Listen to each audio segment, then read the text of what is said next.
तिब्बत पर अमेरिकी दखल से बौखलाया चीन अब अपना गुस्सा भारत पर उतारने की कोशिश में है। बता दें कि अमेरिकी संसद ने हाल ही में तिब्बती नीति और समर्थन कानून पास किया है, जिस पर जाते जाते राष्ट्रपति ट्रंप ने हस्ताक्षर भी कर दिए हैं। ये चीन की विस्तारवादी नीति पर सीधा हमला है।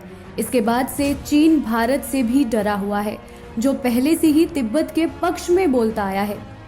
क्या है तिब्बत, भारत और अमेरिका का पेच, चलिए समझते हैं।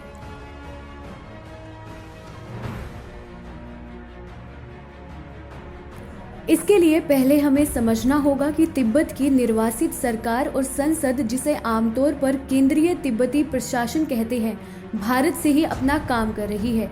इसके पीछे लंबा इतिहास है। साल 1959 में तिब्बत पर चीन के कब्जे के बाद वहां के नेता और धर्मगुरु दलाई लामा भागकर भारत आ गए। उनके साथ ही तिब्बतियों की एक बड़ी आबादी आई, जो अब हिमाचल के धर्मशाला से लेकर देश के कई हिस्सों में बस चुकी है। यहीं रहते हुए दलाई लामा चीन के खिलाफ मोर्चाबंदी किए हुए हैं और लगातार अपने देश की चीन से आज़ादी की बात उठाते रहते हैं।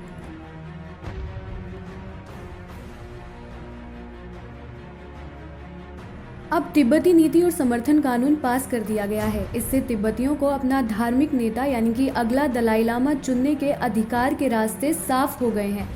अगर चीन इसमें अड़ंगा डालता है तो अमेरिका दूसरे देशों की रजामंदी से चीन के खिलाफ कार्यवाही कर सकता है या उस पर कड़ी आर्थिक पाबंदियां लगा सकता है। वहीं भारत सरकार ने अभी तक इस पर कोई आधिकारिक प्रतिक्रिया नहीं दी है।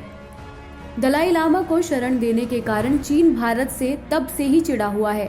बता दें कि भारत के दलाई लामा की मान्यताओं पर सहमति जताने पर चीन अक्सर नाराजगी जताता रहता है। इससे ही वो तिब्बत कार्ड कहता आया है और भारत को इससे दूर रहने को चेताता आया है।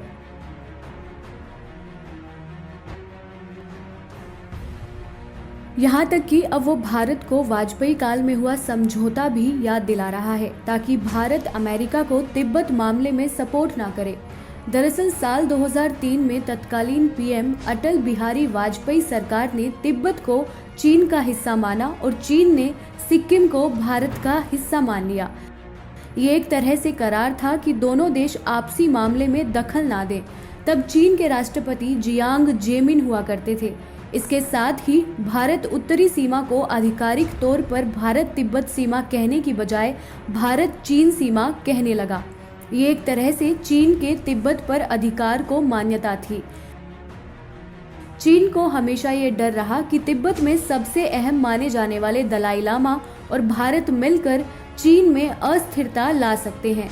अब जबकि कोरोना संक्रमण के चलते चीन पहले से ही शक के घेरे में है, बाकी देश भी किसी भी वजह से उसके खिलाफ आक्रामक हो सकते हैं। खासतौर पर अगर भारत अमेरिका का समर्थन करता है तो ये चीन के खिलाफ बड़ा मोर्चा खोल सकता है। Presenting B News app available on Google Play and App Store. Download it now.